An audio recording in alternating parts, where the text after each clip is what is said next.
একটা সাদা কাগজ আর একটু কল্পনা, এভাবেই শুরু হয় একটা গল্প।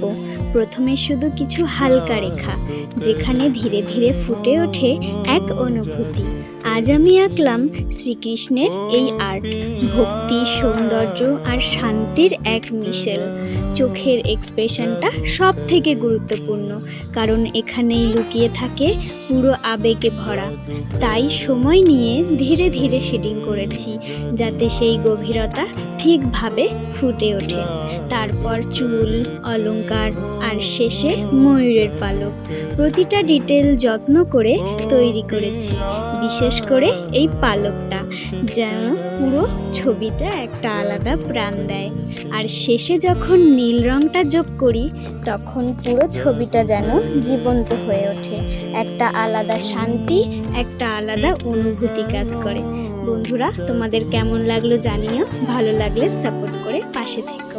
Bye bye. नंदन पिया कपट जो की नंद नंदन पिया कपट जो